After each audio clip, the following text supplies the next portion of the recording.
as you can see, folks, there's not very many people out here today. We think the weather has chased a lot of them off, but hopefully we're gonna show you that even in bad weather conditions, we can still catch these fish.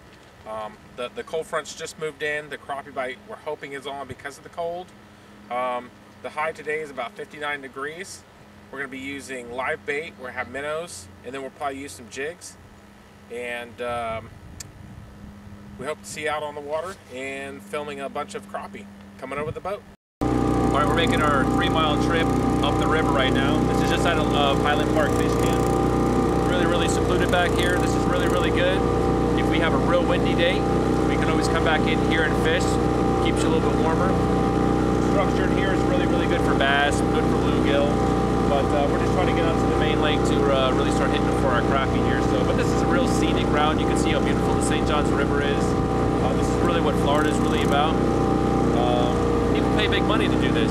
Everybody can do this very inexpensively, but people travel from miles and miles away just to be able to come out to, places like this that are really pretty. We really like it. The water's real calm. The people out here are really nice.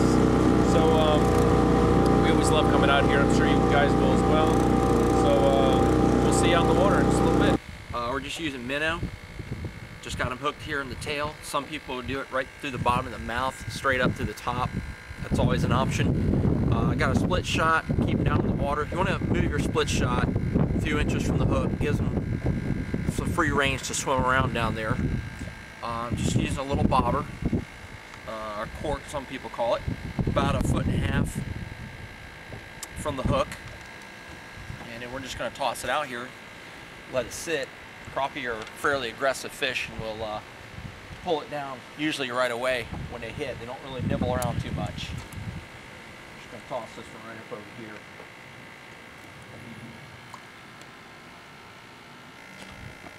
All right, guys, first crappie of the day. It's a nice little beauty. Got them on minnow. We're up here in the St. Johns. We had to come off the lake due to some rough wind, cold weather.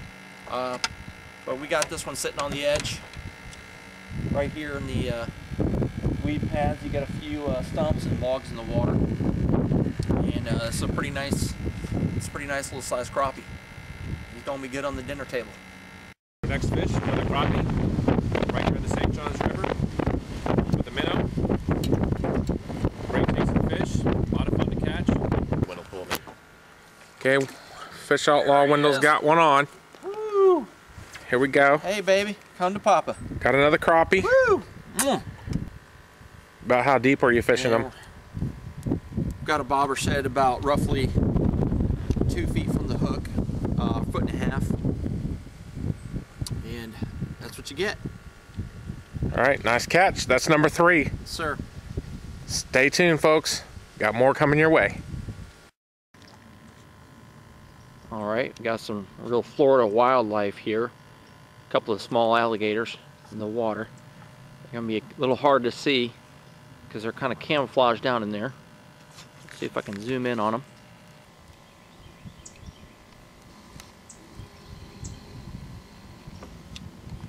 There he is. What, you got one? No, we got the face of this alligator.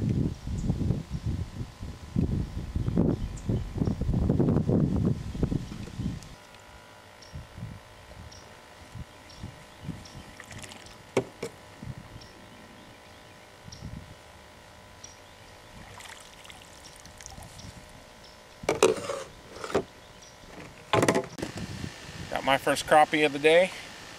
Basically what we're having to do, the wind is getting pretty fierce coming from the main lake into this river. So we're coming up into some wind protected waters where it's a little more calm, and then we're hitting about 1 foot or 2 deep below the bobber. Straight down. Got this sucker. Alright, folks, we just got 2 within seconds apart on 2 different poles. One bobber was under. As I pulled it in, the other one went straight under. And this is the end result. They're right up here on this weed line, if you want to pan over. About 1 foot or 2 out from this weed line. And they're about 1 foot or 2 deep under the bobber. And this is the result. You get 2 nice slabs. There he is. There he comes. There he goes. It's a good one. Oh boy. Yeah, it's a nice one. That's a good one.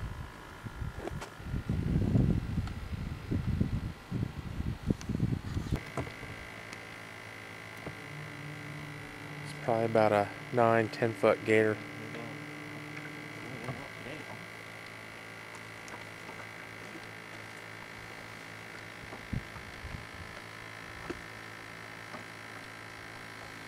Close up of his face. But you definitely do release them. You need to go back and do some growing.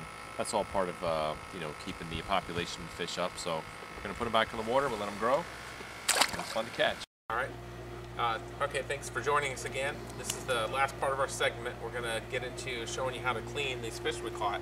However, we want to first quickly tell you that we caught these fish in pretty rough conditions. We were like the only boat out there all day. The wind was heavy, pushing the boat all over the lake. We had to come on up into the river, find some wind-protected areas, usually behind some trees. It's easy to spot. Just look for the water that doesn't have as much ripples. We caught these right up next to the weeds. Most of these were bumped up right up on the weeds, which tells us they're on the spawn. They're probably going to stay that way for maybe another month. So you don't have a lot of time to really get these on the spawn. But if you come out here and it's really windy, that's what you want to do. Come on up in the river. Wendell here, he caught the first one. He's going to give you a little synopsis of the difference of what it was from last time to this time. Well, I can tell you that later in the afternoon, we hit a hole. It's probably a deeper hole along the side of the edge of the river there. And we caught about 5 or 6 of them right in that same spot. Also notice that if you find some extra lily pads just sitting off from the water, you kind of get your bobber out with your minnow real close to that lily pad, might bring you in 1 or 2. But so all in all, it's a pretty good day here on Lake Woodruff, crappie fishing. Come on out, check it out. This is what you get.